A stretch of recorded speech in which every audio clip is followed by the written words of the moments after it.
Ray, let's get started with what has happened to Scott Ritter. He wanted to go to the St. Petersburg International Economic Forum, but the State Department has seized his passport in order to just not letting him go there. What was the problem with Scott Ritter, in your opinion, and why they did that?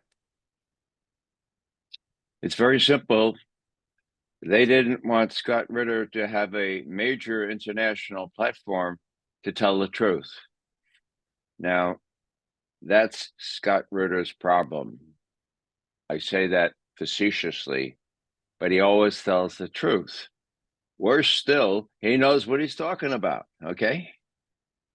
Now, most people just know that Scott has been right about Ukraine, right about Gaza. When Scott told me, for example, that the Israeli army is not what people think it is, it's not going to prevail in Gaza. I was one of 99% of the other people that said, how do you know that? Well, I don't know how he knew it, but he knew it, and he was right. You know, I've been trying to explain to people my experience, my personal experience with Scott Ritter. I'd known him, of course, as a UN inspector, and back in the 90s, admired his work.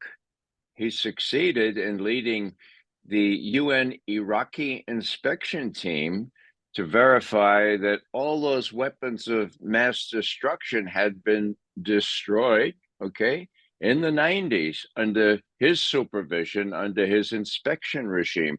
That's why the Iraqis hated him. That's why they wanted to get him out of there. And you know what? That's why some high-level American officials wanted to get him out of them, get him out of Iraq. Let me just say this. First personal contact I was with Scott was when a very progressive MP from London, his name was Michael Meacher. He had been a minister in one of the previous governments. He knew that the weapons of mass destruction was a lie prior to the war in Iraq. And as soon as it broke out, he invited me and Scott to come and talk to his Parliament friends, just to tell them what the real story was. We went over to London. We tried our best. They didn't listen. They weren't interested. Michael Meacher was frustrated. So was Scott, and so was I, but at least we made the effort to tell the truth. Now, the more recent experience is kind of interesting. Later, as I got to know Scott, I got to ask him things that I was all kind of fuzzy on before. For example, again, right before the war of aggression on Iraq, and I say that word advisedly. The war of aggression is defined by Nuremberg and the UN as the supreme international crime, differing from other war crimes only insofar as it contains the accumulated evil of the whole. What does that mean? Well, think torture. Think all the other indignities that the Iraqis and others suffered starting in March 2023. So what's that, 21 years plus ago. Well, let's go back to earlier. Let's go back before the Iraq War, before the US, before the Bush-Cheney government, with the help of, I'm sorry to say, my former colleagues in the CIA, falsified evidence to get Congress to authorize a war on Iraq. How did they do that? They phonied up materials suggesting there were weapons of mass destruction and ties between Saddam Hussein and Al-Qaeda. By inference, so Saddam Hussein had something to do with 9/11, been fresh in everyone's minds, okay? So that's what the estimate that was conjured up said. Now, as Scott Ritter watched all this, he knew more about these weapons of mass destruction than non-existent because he had played a great role in making them non-existent. And so he came down to Washington, tried to see a senator. Senator's name was Clinton, first name Hillary. She wouldn't let him in the door. Tried to get into the Senate Foreign Relations Committee, which is holding hearings with a whole stable of docile academics to testify. Oh, yeah, we think there are weapons of mass destruction. He couldn't get in the door. Who was stopping the door? A fellow named Tony Blinken, chief of staff to this fellow named Joe Biden, then chair of the Senate Foreign Relations Committee. So he could have told them, they wouldn't let him. So what did Scott do? This shows the mettle of the person. He's not one to give up, right? He had the goods, and he says, what am I going to do? Well, how I know this story is because on the 24th of February, 2003, okay, so this is, the invasion was on the 23rd of March, okay, so this was 1 month before the invasion. Newsweek has an article, small one in their Periscope part, not very much notice, but it says, whoa, we have a report that Hussein Kamel, son-in-law of Saddam Hussein, who defected, he was debriefed by the UN, by the UK, and by the US, and he said there were no weapons of mass destruction because they had been destroyed after the 1991 war. And how did he know that? He was in charge of those programs. Now, when he told his debriefers, CIA, MI6, and the UN intelligence people, he said, look, they were destroyed. There aren't any more. He told them that in 1995, okay? Now, they asked him, well, how do you know? And he said, well, I just told you I was in charge of those programs. Yeah, but how do you know they were destroyed? I don't know how it works in your country, but I was in charge of the program, right? When I say they're destroyed, they get destroyed. Did you check? Did you see it? Was I doing? Are you trying to get me to say that there are still weapons of mass destruction there? Yeah, I checked. I didn't check all the sites, for God's sake. This is very strange. What are you trying to get me to say? No, all that was rendered in a transcript, which the UN put its official seal of approval on, and which, of course, CIA and MI6 also got. So there's the horse's mouth saying there are no weapons of mass destruction left in Iraq. And who knows this?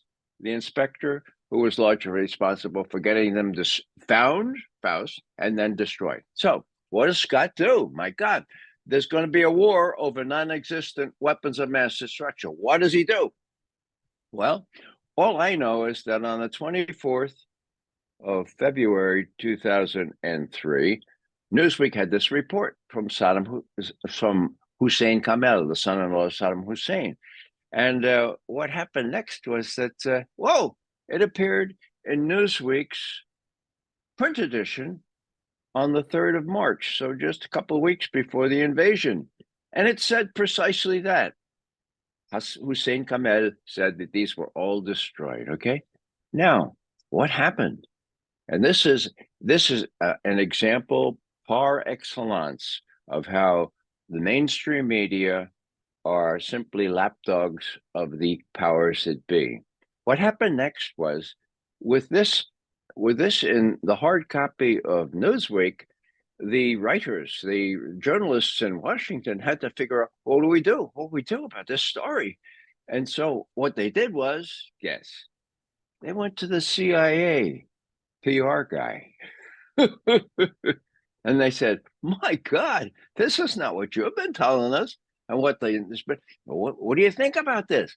And the fellow's name was Bill Harlot. Not Harlot, Harlow, okay? And he said, no, this is bogus, incorrect, false, and untrue. And these docile pundits said, thanks so much, Bill. My God, we thought we might have to do a story on that.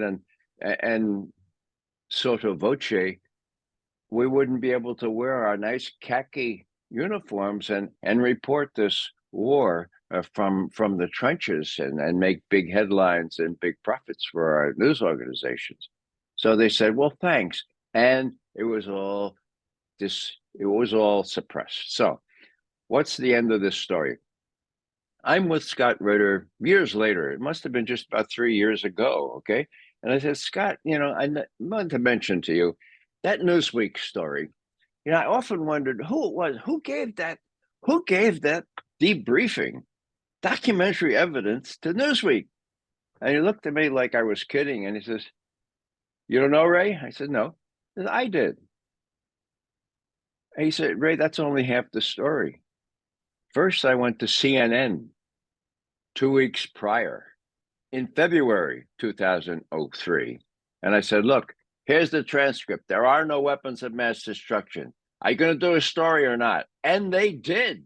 There was an incredible video program that they instituted. They were about to run it. And the night before, they got a call from the CIA. This, according to Scott, they got a call from the CIA. You're not to run that. You're not to run that. Okay. So what do we have here? We have CNN in February. We have Newsweek in March, both of whom with the capability of blow the whistle and stop the war of aggression against Iraq, and they didn't do it. So you have not only the press involved here, you have the government, you have even the intelligence agency. So what I'm saying here is that Scott Ritter doesn't quit when it comes to telling the truth, whatever the risk, okay? And there's one more, if we have time, with one more short vignette which speaks volumes, okay? Scott Ritter, as some people know, was a Marine officer, okay? I think he was a captain serving on General Schwarzkopf's in his command there, in his headquarters. Now, Schwarzkopf, of course, was the commanding general of Iraqi, whatever, the storming, the Desert Storm in January of 1991. Okay, so there's Scott sitting in the intelligence. He's doing purview over a very important issue, Scud missiles. Why are Scud missiles important? Because they can do a lot of havoc. Where could they do havoc? In Israel and elsewhere, okay? Who has them? Saddam Hussein has them, okay?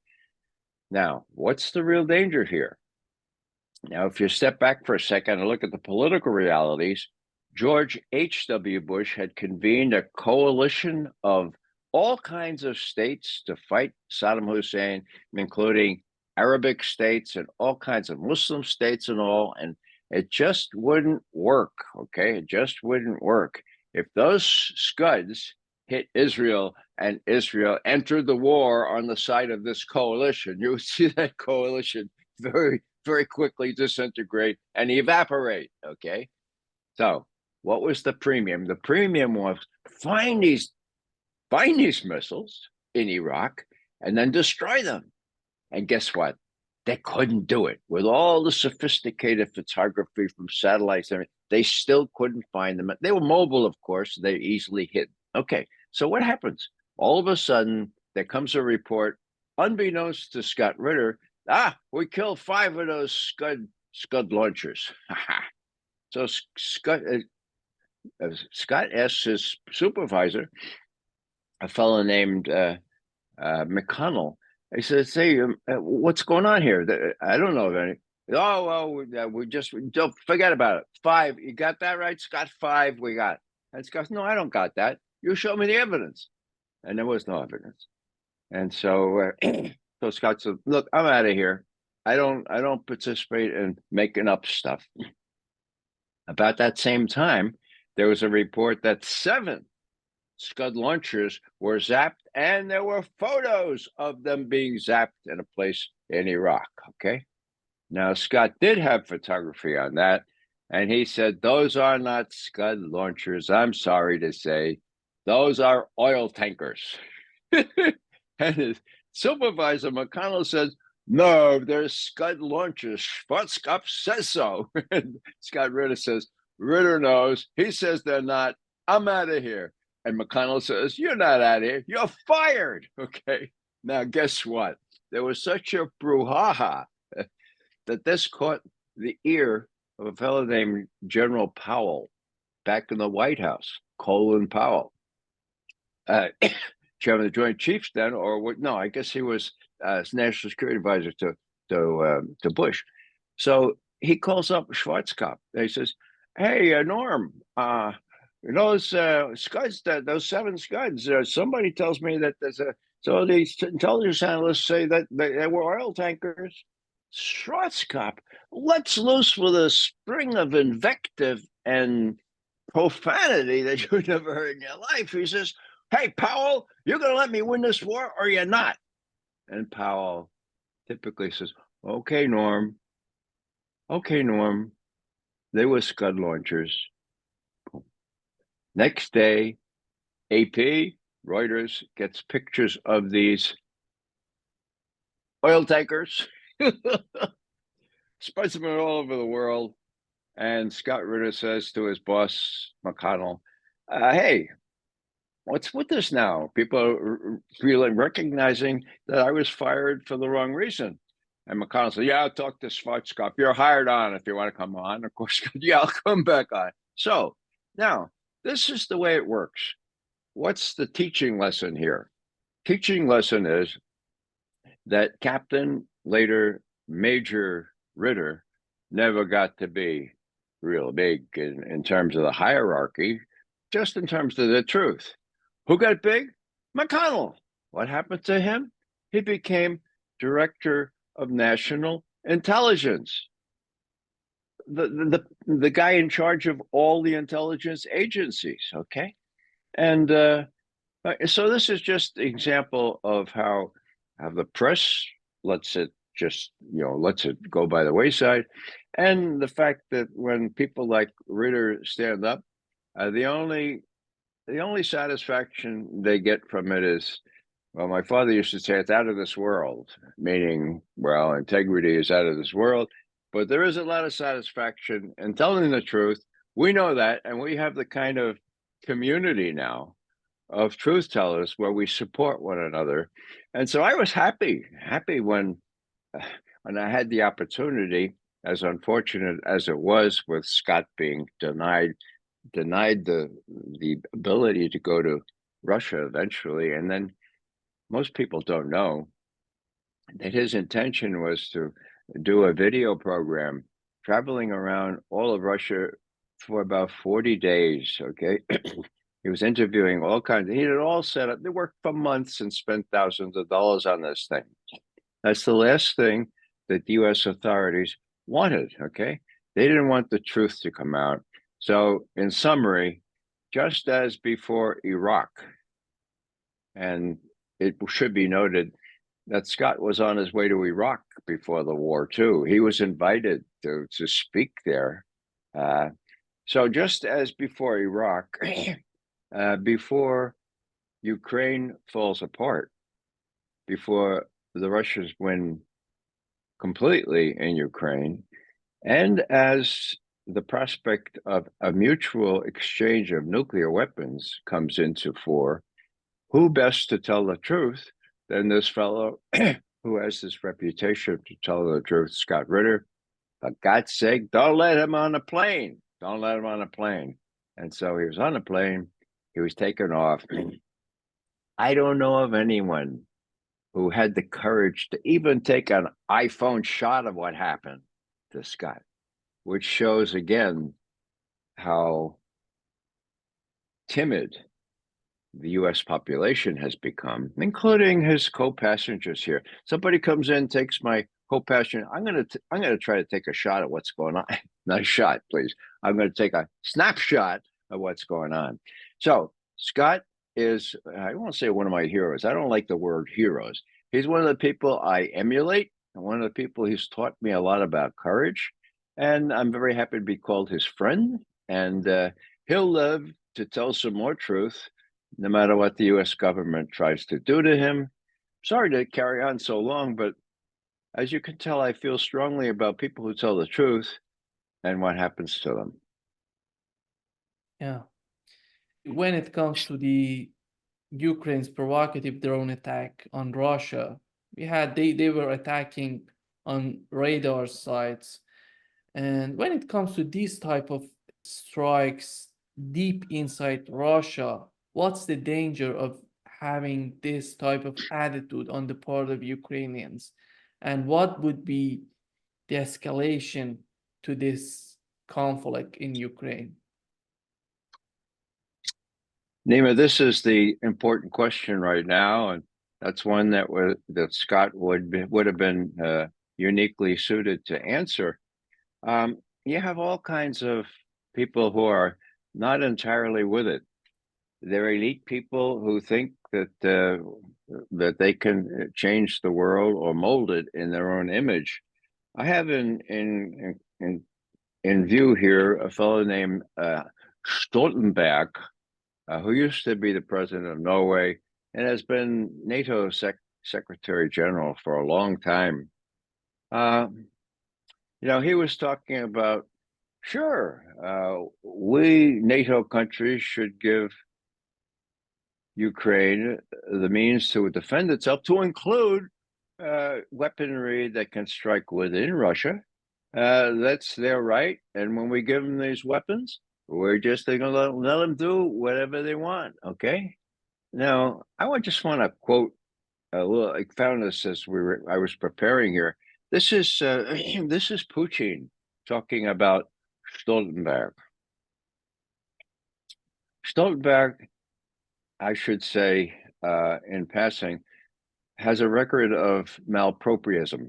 He says the wrong thing at the wrong time.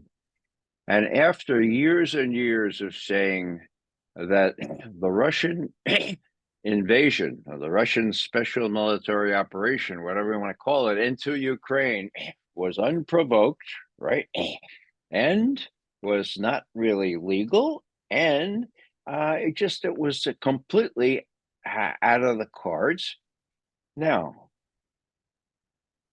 it had nothing to do with the notion that the U.S. wanted to make Ukraine as a member of NATO. Nothing at all to do with that.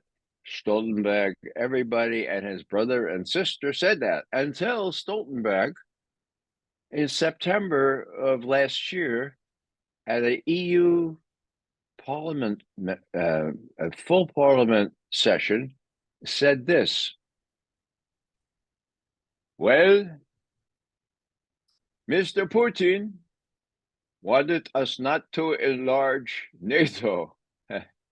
He said, if we let Ukraine in NATO, he will invade Ukraine. We said, no, we won't promise that. Instead, Finland, Sweden, they are now enlarging NATO. So Putin got an enlarged NATO, even though he's invaded Ukraine. But he said, if you try to make Ukraine a member of NATO, we have a treaty here. It says you must never do that. And so we tear up the treaty and he invaded Ukraine. Huh? So after years of saying membership in NATO had nothing to do with why the Russians went into Ukraine, here's the head of NATO admitting, and here's Putin's comment on it. I used to deal with the Prime Minister of Norway, and we addressed issues of mutual concern. And back in those days, quote, I am positive that he was not suffering from dementia, period, end quote. But now, says Putin, does he not realize that these weapons that are being sent, these sophisticated ones like Storm Shadow and ATACMS and all, they cannot be used without the direct participation of the United States and NATO allies? Will run the satellites, the guidance systems, and the intelligence systems, and the control system. Doesn't Stoltenberg know that this is the case? Well, I know, and it's not going to be permitted. Okay, that's when Putin started to make a big deal of look, these these weapons that can hit inside Russia, they're going to be retaliated against. And of course, although you don't know this from the Western press, the retaliation has come fast and furious. The Ukrainians don't have much left in the way of railways, in the way of power stations. And this is, as Putin has said, this is direct retaliation for that. Now, what really worries the Russians? Why is it that Putin on the 5th of June, just a couple of days ago, saw fit to say, look, this is so serious that we could resort to asymmetrical means to get back at you and retaliate for what you're doing?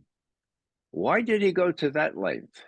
Well, I'm going to give you my opinion, which is strengthened by some scientists who know what they're talking about in terms of Russian early warning systems. Two of them, two early warning radars, were hit well inside Russia, 1,000 miles, I think, inside Russia in one case, damaged, okay? And they were done by Ukrainian drones, okay? So now my job for, I hesitate to say half a century, but that's what it was to put myself in the shoes of Khrushchev or Brezhnev or now Putin, okay? Here he is with his military advisors. His military advisor said, my God, Vladimir, what are you going to do about this? And he says, what? Well, they were drones, right? Yeah, Ukrainian drones. Come on, Vladimir. You know that they can't be done without the active participation of all kinds of sophisticated guidance systems and everything from the satellites that the U.S. runs, right? Yeah. So, yeah, well, maybe the U.S. didn't know that the Ukrainians, come on, Vladimir Vladimirovich. We have to assume the U.S. know. The U.S. would have to give permission for the button to be pushed, for God's sake. So what are we going to do about this? Well, Vladimir Vladimirovich says, well, how serious is this? And here comes the push against shove. Most people do not realize that Russian early warning radar systems are not as good as the US ones. The US has the kind of global look at what happens all over the world, okay? That as soon as a ballistic missile is launched, that is the United States intelligence, knows about it instantly. It's not the same with the Russians. It has never been the same. And this has been a weakness that they've really tried in vain to cope with. So getting back to these two radars, these two early warning systems, the ones that were hit, okay, how many are there? There are 10, okay? Oh, so that's a fifth, okay? Where were they pointed? Well, they were pointed to the south, okay, to the Mediterranean and to Africa, okay? So they were the least valuable because a ballistic missile attack probably wouldn't come from that direction. So what were the Americans trying to do here, Mr. Putin? Were they trying to warn us that we can do away with these two? We can do away with the other 8 as well. 2 minus 10 is 8, if I recall correctly, okay? And that's when Putin said, all right, you're right, generals and admirals, we have to speak out about this. This is beyond the pale. We will not tolerate it. And I will make it a statement saying that, look, not only will we not tolerate this, not only will we assume that the U.S. could not have known about this, we have to assume they did for all kinds of reasons, which I already told Stoltenberg and the rest of them. And so don't even try it, because if you blind our early warning radar system, well, that makes our warning time of a nuclear attack on Russia come down from 19 minutes to maybe 9, 10 minutes. We won't tolerate that. That's the same problem we had when we saw missile installations going to Romania and Poland with the same kind of time to target, 9, 10 minutes for a generic ballistic missile, for a hypersonic one, if the US finally gets them, 5 minutes. 5 minutes for me, Mr. Putin, to decide whether to blow up the rest of the world. We won't tolerate that. And so what do? I got an idea. Let's send our biggest naval fleet with Admiral Gorshkov, the biggest flagship, down to the Caribbean, reminiscent of what Khrushchev did with nuclear weapons in Cuba. This time they're not in Cuba. This time, for the U.S. to take them out, there would be open war between the U.S. and the Russian Navy in the Caribbean. Okay, that's happening next week. The Admiral Gorshkov and its fleet of accompanying warships arrives in the Caribbean. What else? Well, there are all kinds of stern warnings against NATO exercises up around Kaliningrad, up in the north. There are exercises out in the South Pacific, out in the East Pacific, by, get this, the North Atlantic, NATO, the North Atlantic Treaty Organization. So the North Atlantic Treaty Organization is exercising together with Australia and Japan in the Pacific. What's that all about? Well, the Chinese don't like that just as much as the Russians don't like that. And the Chinese and the Russians are bound at the hip now. If there's a dust-up elsewhere in the world, you can depend on the Chinese to come to the fore and do more than just saber rattle out there in the Pacific, which they consider to be, they're pretty much their promise, their territory. Now, if you look at the map and you see how far the United States is from China, well, maps used to mean something. I mean, we didn't have people guiding our cars, so we didn't need to read maps back in the day. And maps meant something to President Obama, because with direct relevance to Ukraine, he said, for God's sake, look at the map. The worst thing we can do is give the Ukrainians the idea that they could prevail in war against a much stronger Russia with all kinds of capability to prevent them from prevailing. Just look at the map. So there is a certain uncertainty in Russia to figure out what these people are doing. What Putin said about Stoltenberg, dementia. Well, it's more than dementia. It's what the Germans call Wahnsinn, delusions of grandeur, a feeling of immunity, of exceptionalism, of just being able to work your will throughout the world. Who has this? These elite people that are advising Joe Biden, who may be susceptible a little bit to dementia, at least judging from the way he moves around and about. So I was asked recently, are the Russians afraid of NATO? And my initial impulse was, come on, NATO is a paper tiger, to coin an old Chinese expression. There is no NATO that could fight the Russians, a conventional war in Europe. But I said, no, that's not the right answer. The right answer is, yeah, they are.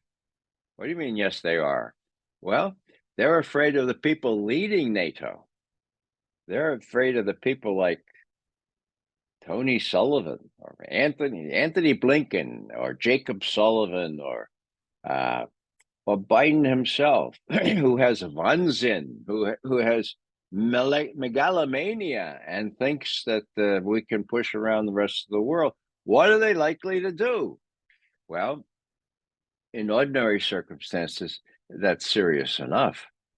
But in these circumstances, where the Russians have all but won the war in Ukraine, where the administration in the United States in an election year is about to suffer a definitive defeat in Ukraine and likely in the election. And then likely, as I said before in this program, these same figures, not only Hunter Biden, but Daddy, Tony Blinken, and Jacob Sullivan. The new fellow coming into Washington has the book on these people to include court testimony, to include documentary evidence, not only of bribery, but of, guess what, interfering in elections. So this is not a laughing matter, of course. So what's the implication here? The implication is that history is replete with examples of people doing for personal motives to protect their rear ends, getting into wars or prolonging wars or escalating wars in a way that, in this case, is capable of destroying a good portion of mankind, if not the rest of the world. So the flag is up here, and why I home in on this very dangerous fact that the Russian early warning system is not as good as ours. You know, people say, "Well, you're basing that on antiquated information." Well, the information goes back 8, 9 years, but the reality is that we would know if they had that capability. Oh, how would we know? Would we have a spy to tell us? No, you don't need a spy. You look at whether they have a geosynchronous satellite up there. You look, they can't hide this kind of stuff, all right? So to finish off this little portion here, I just like to quote a eminent scientist, a physicist, professor of physics at Massachusetts Institute of Technology, also taught at Stanford and other high institutions of learning. And he was also, perhaps more pertinent, he was also chief intelligence advisor to the chief of naval operations a couple of decades ago. His name is Theodore Postel. And he has been outspoken in pointing out that the Russians do not have this capability. We had him on this podcast. We talked with him. Oh, did you? Yeah. Recently? Yeah, Recently? Recently. Okay. Well, I'll tell you, I think maybe I could add to something he said, because I talked to him this morning, and he shared with me some information that indicates that the Russians realize they have this disadvantage. And the reason I say that is because when Ted was mentioning all this, this goes back to 2017 now. Let me get the exact dates here. Yeah. Yeah. On March 1st, 2017, Ted wrote an article for the Bulletin for the Atomic Scientists, and he pointed out this lack that the Russians have.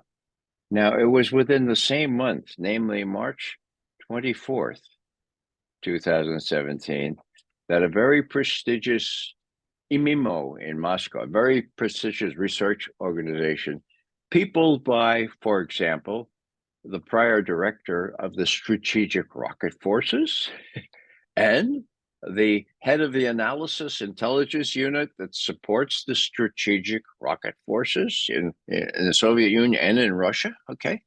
Now, that fellow, whose name was Dvorkin, and Dvorkin said, let me see if I can find it here. Yeah, here's what he said.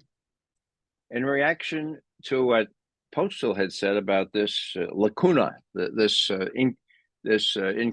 incapability to track missilery as well as we can. Quote,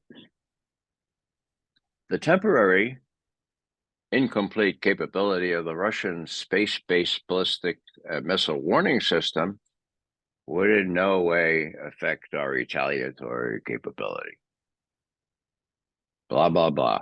Okay, we can compensate. So what I want to do is make sure that I could find something the Russians said that, however, implicitly recognized that they knew that what Postal was saying was right. And here we have the former head of the analysis unit of the strategic rocket forces in Russia saying, okay, the temporary incomplete capability of Russian space-based missile warning system component would in no way affect our retaliatory strike capability. Well, guess what? This temporary incomplete capability mentioned in 2017 still exists today. And as I say, you don't need a spy to verify that. You can observe what the Russians have in space and what they have not been able to put in space. So last word here is that this is very, the Germans said labil. It's very tentative, very dangerous. It's dangerous in a way where the Russians can't do more than this. They can't admit. I mean, this is as close as they come to admitting, yeah, our system is not as good as yours. So if we think a missile strike is coming, we're only going to have maybe 9 or 10 minutes for an intercontinental ballistic missile. Or, so they can't admit that. And so what Putin does is says, look, we can retaliate beforehand or during in asymmetrical ways. And here's an example. We're sending a fleet down to Caribbean waters, first time that's been done in a long time, right? And of course, they have opportunities in Iraq, in Syria, and elsewhere. Yemen, they could certainly give the Houthis the wherewithal to wreak more havoc than they already have there. So the Russians are very, very worried. Worried about NATO's military capability? No. They're worried about their early warning system and what these, what's the word here? I keep forgetting what these demented people running NATO, not only Stoltenberg, he's just a tool in the hands of equally questionable people like Blinken and Sullivan and Biden himself, and all the more so in an election year where you can't predict what these guys are going to do. So I think, to his credit, Putin exuded an aura of complete self-confidence at this Petersburg meeting, both on the 5th and on the 7th. On the 7th, it goes for 3 hours and 45 minutes. I watched the first 2 hours and 45 minutes. It was a remarkable performance on the part of Putin. He let himself be interrogated by a real right winger, a kind of a fellow who talked with disdain to the president of Russia. Well, what about this? Well, I don't agree with this kind of thing, and he handled it so well. I would just add that he spoke for the first hour and 4 minutes. I timed it. I was watching it intently. And it was all about arcane economic statistics and things having to do with the GDP and everything else. And it was pretty dry for Putin's form. Everyone was listening, but I said, an hour for this international audience? And I think this is just my impression, and I've watched this kind of thing for a long time. I think what Putin was trying to do is draw a distinction, draw a contrast between the president of Russia and the president of the United States. President of the United States in Normandy, unable to string a couple of sentences together, much less facts or figures. The contrast is invidious in terms of U.S. Imagery, but what he was trying to tell the world, and this was a world audience, is look, I'm in control here. I know what we're doing, and we have this kind of support. Uh, Nobody in our government is able to heckle us except for this right winger that I've allowed him to ask me questions.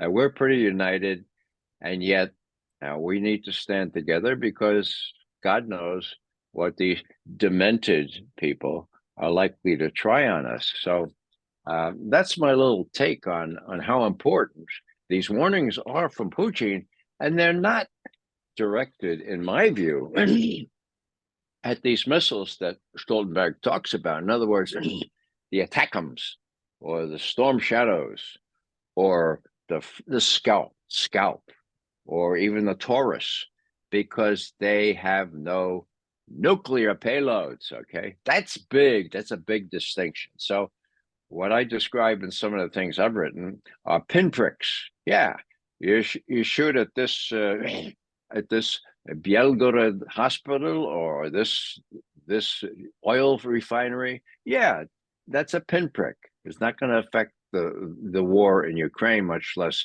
the strategic balance. Once you start hitting early warning radars, that's different, and that would require a asymmetrical response. Even today, witness what's going on in the Caribbean. Next week, off Cuba, for God's sake. Let's hope it doesn't come to what the Chinese are fond of calling a no good end. Yeah. Ray, the head of defense of the United Kingdom in an interview with Sky News said that Putin doesn't want a war with NATO, and he doesn't want a nuclear war. And we know that Putin repeatedly said that they don't need a nuclear war against in Ukraine. But when it comes to, here comes the final sentence of his comment of Tony Radican, and he says that we have enormous overmatch because of the strength of NATO. Here comes the problem with this concept that they're thinking that Putin is afraid of them and they can do everything they want in Ukraine. How do you see this concept? Putin, at the same time, Putin says we don't need to use nuclear weapons. And they're saying the same thing, but they're coming to the wrong conclusion that they think Putin is afraid of them. Remember what I said, Neil, about being delusional. Now, if I recall correctly, Radigan is an admiral, right? A British admiral. You know, he's like something out of Gilbert and Sullivan.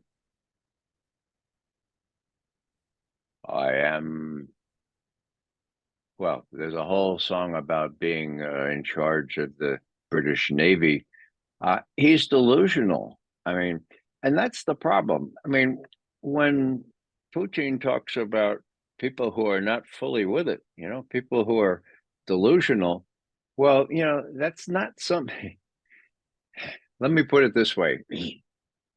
When I was learning Russian, okay, my Russian teacher didn't know that laugh wasn't a transitive verb. Okay, you had to laugh at, laugh with, or something. And so when we dusted up, she would say, "Who are you laughing?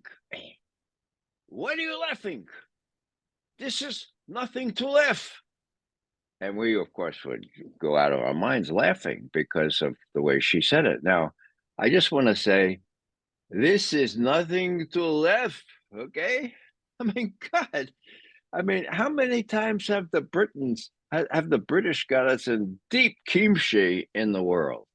I mean, without Tony Blair, I don't think George Bush would have had the poor advice to go into Iraq.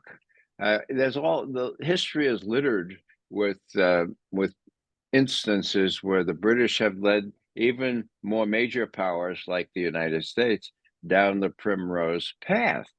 And the British Empire is over, but they never got the word, you know? And I reminded just to put a little lightness into this conversation, of my Irish grandfather's admonition to me. You know, Raymond, do you? Why the sun never sets on the British Empire? I say, yeah, I know. You don't know. No, sit you down and I'll tell you. The sun never sets on the British Empire because the good Lord would never trust the British in the dark. Well, that may be funny, but it's nothing to laugh. Yeah. Sorry about that.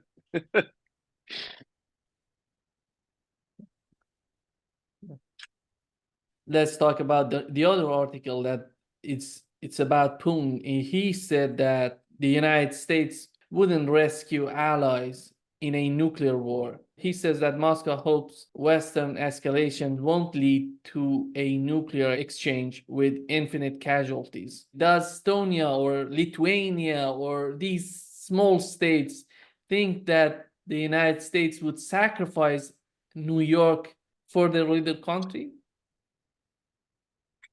Nima, this is an old question. It goes back for as long as I've been watching these things, okay?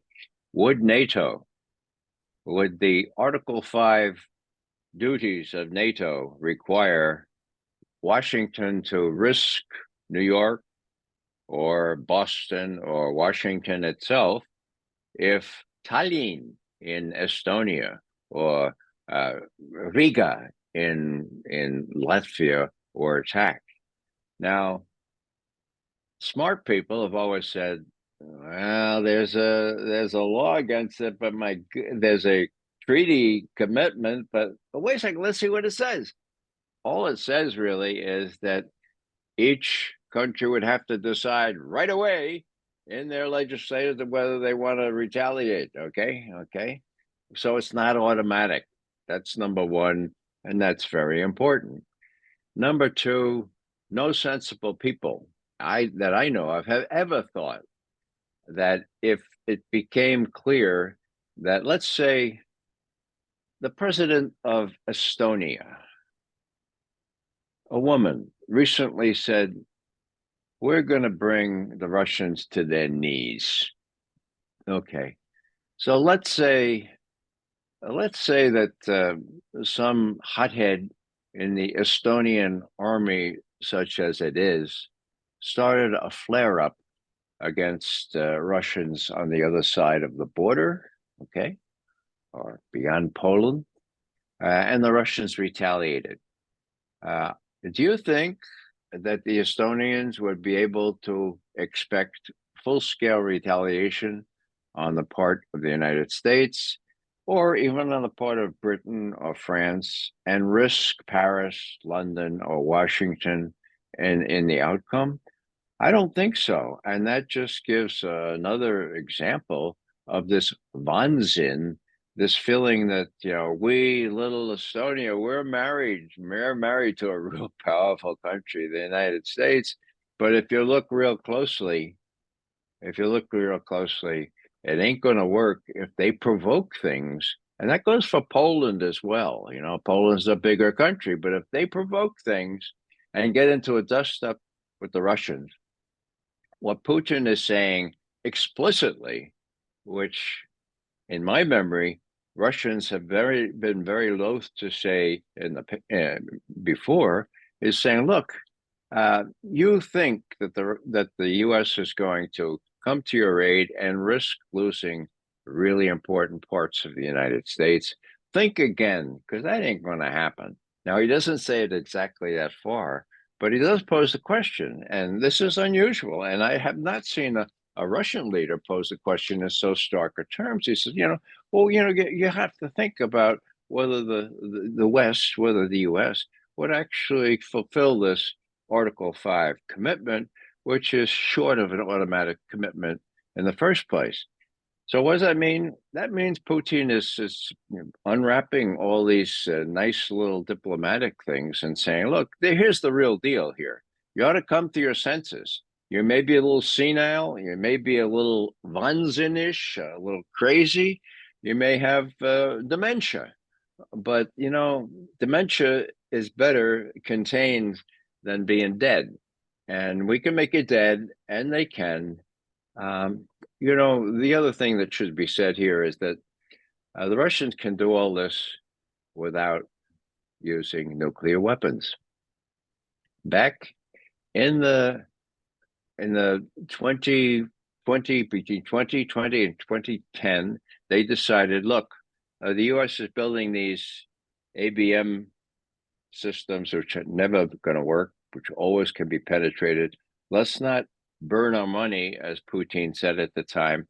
Let's develop missilery and other stratagems where we can find ways around any such defense. And they did.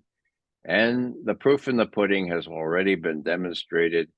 Hypersonic missiles, which they have had now for about 3 or 4 years, which the US has been testing and testing and testing, doesn't seem to have the hang of it yet, okay? Maybe they need a good Russian spy to tell them how to do it, but they haven't figured it out yet. Now, as Putin said back before the special military operation in Ukraine, he warned his generals and his admirals and the Minister of Defense.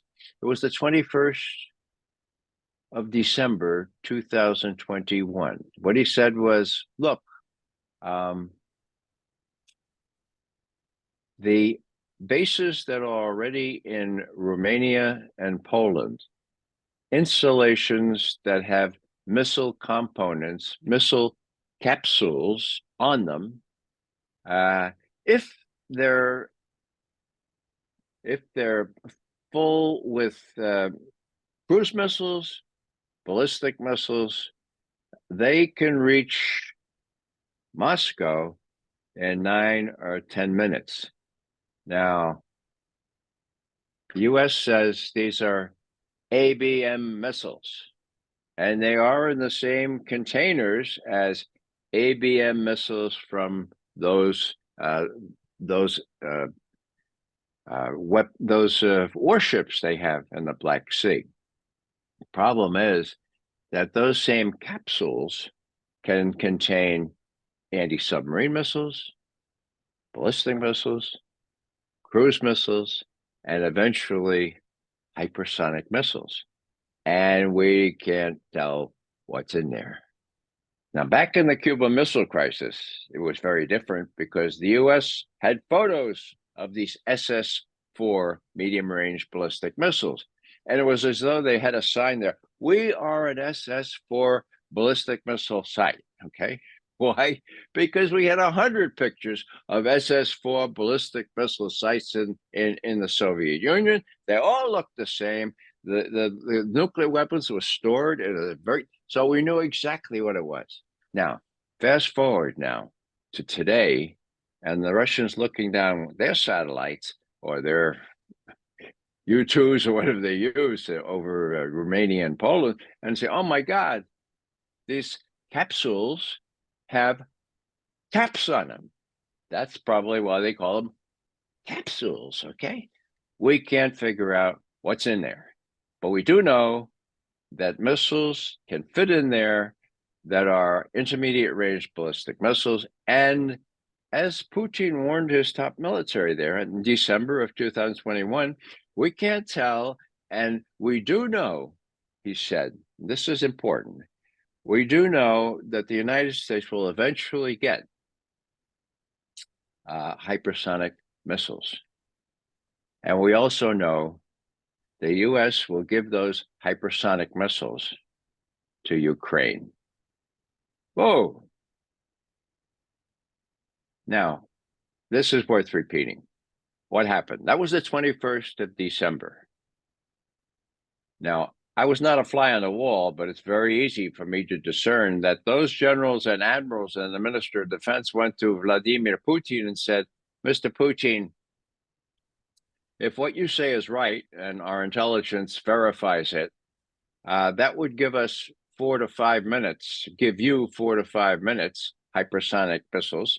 As you said, Putin said this actually on the 21st. So what are we going to do about it if they're in Ukraine? Because Ukraine is much closer, as you know, because you know geography, Mr. Putin. what are we going to do? What are we going to do if they go into Ukraine? And Putin said, wow. Yeah. So what happened was 9 days later, so the 21st of December, 2021, on the 30th of December, 2021, a phone call from the Kremlin. Please tell President Biden that Mr. Putin wants to talk to him right away. The White House was flummoxed.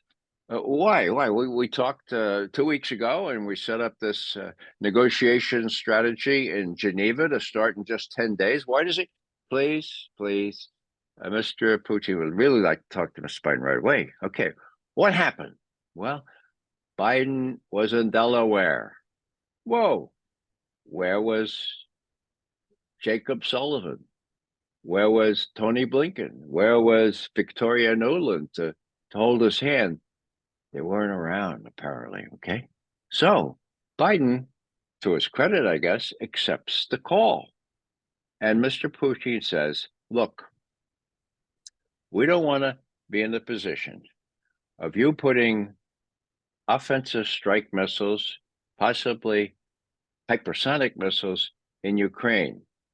Now, when I mentioned this to my military, they said, this is out of the question. So if we want to work out some sort of deal in Geneva just in 10 days, it would really help, Mr. Biden, Mr. President, if you would promise not to put offensive strike missiles in Ukraine, and particularly hypersonic ones. Could you give me that so we get off to a good start?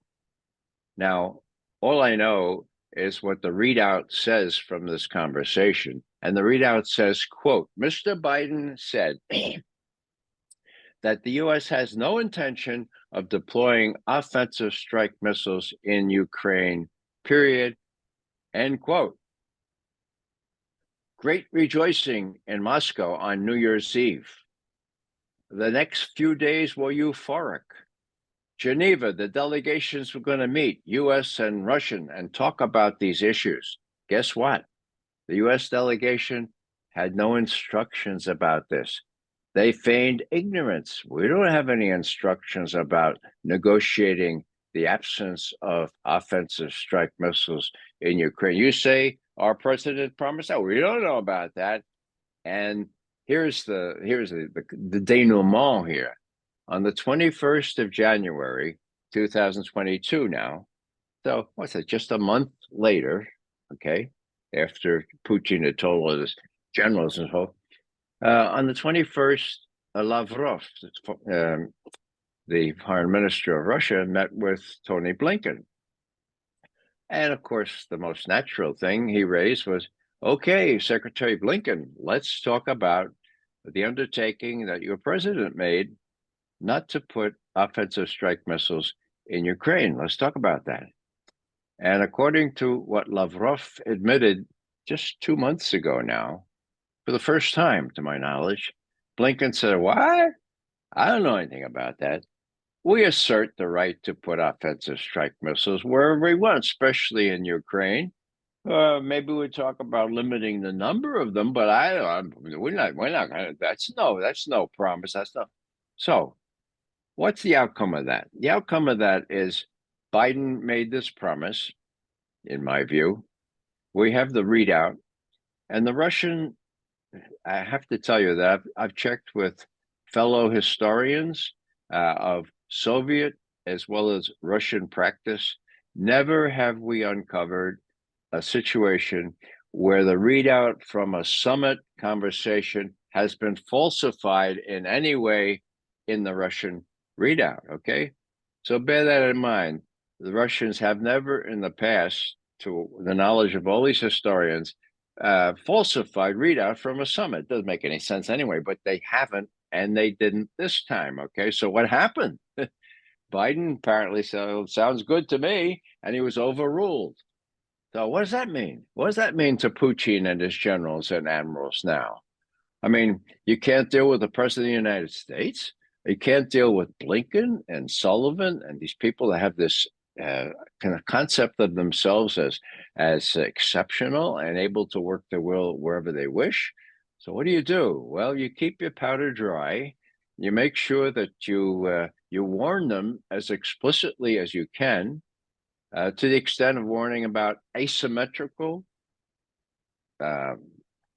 problems that they would face, and then you just cross your fingers and remain on high alert, because even though the Russians are in a position of paramount superiority in Ukraine, the fact that a definitive defeat for the West might, at first appearance, seem very good for Russia, could be the opposite, because they're reasonable people and they would expect unreasonable response from these demented, these wahnsinnig, these people who clearly can't afford to lose a war and then an election, and then, as I said before, their freedom. So we're in a very delicate position here, and I think the early warning radars was the one that really made Putin think, well, we got to serve some other warnings. And who knows what's going to happen in the Caribbean, or in, I'd say, Iraq, or the Houthis there, or even in Syria, where we still are and haven't been invited. I think that those were warnings. I think that Putin would prefer not to follow through on those. I think it's not really smart to keep expatiating or predicting exactly what he'd do in these cases. He's just laid down a marker, and he said, this is so important to us. Now, there are no mutual conversations going on that anyone knows about. Unlike the Cuban Missile Crisis, where despite the tensions, Kennedy and Khrushchev could communicate. It was by teletype. I mean, I know Jack Matlock, my friend, was he was in the U.S. Embassy in Moscow with translating. So, but it was not instantaneous, but it was almost so. Now there is nothing. Not even. I was thinking about when other very delicate situations happen. Who do we go to? Well, we would go to the Swedes. The Swedes were neutral. Not anymore. Oh, we'll go to the Swiss. Oh, Swiss? Yeah. Neutral. Not anymore. Where do we go to have an interlocutor? Well, my guess is, and there's a little snippet of information that suggests this is going on, that the Chinese are talking to our military on behalf of their ally, Russia, and saying, look, do you realize how perilous this is? There have been, or are about to be, new high-level contacts between the Chinese military and the U.S. military. I read that in the news. I don't have that in a special way. So my guess is that if the Russians are trying to communicate in any sensible way, they can't depend on the press. They certainly can't depend on the non-neutral Swedes. They can't depend on the can you imagine Swiss not neutral anymore? My God, what? Non-neutral Swiss? And so what do? I think to the degree they maintain any contacts at all, they do it through a third party. My guess is that the Chinese are up to that, and the Chinese has as much a stake in putting some reins on U.S. pretensions to grandeur, that they would happily fulfill that purpose. Just to wrap up this session, there is an article in Foreign Policy. It says Ukrainian forces urgently need a counteroffensive. And at the same time, we're hearing that they're reducing the duration of training in Ukraine to 15 days. How do you see, do they really think that they wanna make this war? We know that we are at the final stages of this conflict in Ukraine, but it seems to me that the West is trying to make this conflict in its final days as bloody as possible. That's why they're advocating to a new counteroffensive. As we know, the last counteroffensive or offensive has failed totally.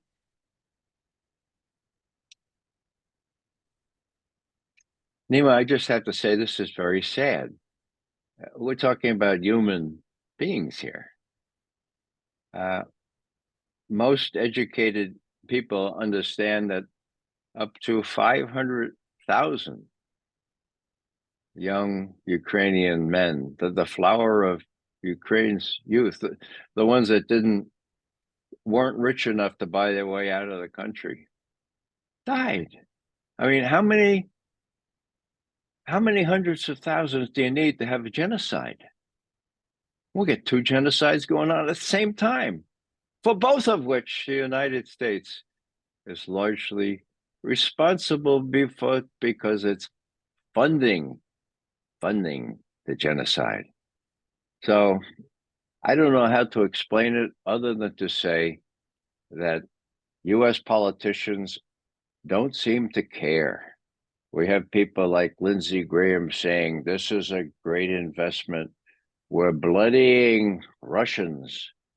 And to be sure, Russians have died as well. I mean, best estimates are over 100,000 Russian troops have been killed too. I mean, that's a lot. Okay. So we're bloodying the Russians and not one American has been sacrificed. How cynical is that? Okay. So why are they doing it? Well, Zelensky seems to be still blessed by the powers that be in the West, not in the East. The East, interestingly enough, has this legalistic attitude toward his staying on as illegal, which it is, of course. But to the degree that he stays in power and is willing to waste what's left of the Ukrainian youth, and they're down to almost recruiting 18 to 24-year-olds now, as well as people almost as old as me, for God's sake. As long as he's willing to do that in my view, vain attempt to prolong the war until the election in Washington in November, well, what's to lose? It's a good investment, right? Not only to bloody the Russians, but to enrich the people who make and sell weapons and give the proceeds to the Congress people who appropriate money for more weapons and so forth. You know how that works, Nima. So it's terribly cynical. And I just hope that good sense prevails and that Mr. Putin, as he faces his own pressures from his generals and his admirals, will be able to come to a perspicacious course of action where he decides how quickly to finish the Western forces off in Ukraine without giving the West a cause célèbre to escalate even further. And I don't know what that could be. This is all, kind of very tentative here, but I think he's been very, very cautious. I would perceive that he would continue to be cautious, and it is possible that he could go to the Dnieper River now and consolidate the Russian gains there since the beginning of the war. Whether he'll do that, I think, depends on whether there's any gleam of rationality on the part of the West. Are they ever going to say, all right, well, we've wasted enough of Ukrainian youth. We've taken control of a lot of their black earth and we ought to stop it now. Are they going to do that or not? Well, hope springs eternal that rationality will prevail. Meanwhile, Russia has the upper hand, and that is the basic thing here. The trajectory of Russian victory here cannot be reversed. Whether congressmen or whether Tony Blinken or Sullivan or Newland, who's still around lurking in the corridors, or Biden himself realize it, they can't reverse that trajectory. And if they start fooling around with nuclear weapons, well, the Russians are going to be prepared. Matter of fact, they're trying to deter precisely that by the pronouncements that we mentioned already by Putin and others.